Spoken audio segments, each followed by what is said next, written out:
যুক্তরাষ্ট্র ও ইসরায়েলের জন্য চিরতরে বদলে যাচ্ছে হরমুজ প্রণালী। ইরানের Islamic revolutionary guard corps IRGC ঘোষণা দিয়েছে, যুক্তরাষ্ট্র ও ইসরায়েলের জন্য হরমুজ প্রণালী আর কখনো আগের অবস্থায় ফিরবে না।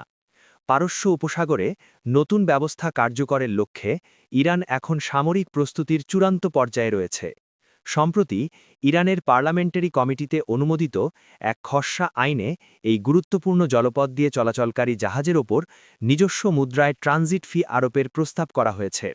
একই সঙ্গে যুক্তরাষ্ট্র ও ইসরায়েলি জাহাজ চলাচলে সম্পূর্ণ নিষেধাজ্ঞা এবং যেসব দেশ ইরানের ওপর একতরফা নিষেধাজ্ঞা দিচ্ছে তাদের ওপর পাল্টা বিধিনিষেধ আরোপের কথা বলা হয়েছে। এদিকে হরমুজ প্রণালী খুলে দিতে ইরানকে ৪৮ ঘণ্টার আল্টিমেটাম দিয়েছেন ডোনাল্ড ট্রাম্প।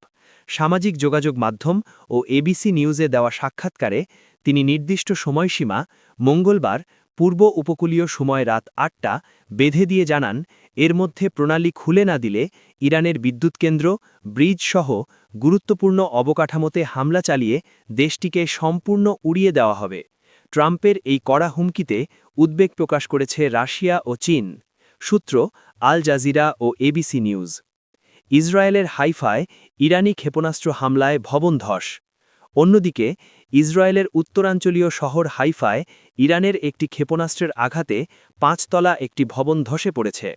ধ্বংসস্তূপের নিচে আটকে পড়া মানুষদের নিরাপদে বের করে আনতে আপ্রাণ চেষ্টা চালাচ্ছে ফায়ার অ্যান্ড রেস্কিউ সার্ভিসের উদ্ধারকারী দল। ইসরায়েলি অ্যাম্বুলেন্স সার্ভিস ও স্থানীয় সংবাদ মাধ্যমের তথ্যমতে এই ঘটনায় অন্তত ১১ জন আহত হয়েছেন, যাদের মধ্যে একজনের অবস্থা আশঙ্কাজনক। এখনও পর্যন্ত ৪ জন নিখোঁজ রয়েছেন এবং আরও অনেকে ধ্বংসস্তূপের নিচে আটকা পড়ে থাকতে পারেন বলে আশঙ্কা করা হচ্ছে। যুদ্ধ শুরুর পর ইসরায়েলের উত্তরাঞ্চলে তৈরি হওয়া জটিল পরিস্থিতিগুলোর মধ্যে এটি অন্যতম। সূত্র মিডল ইস্ট আই।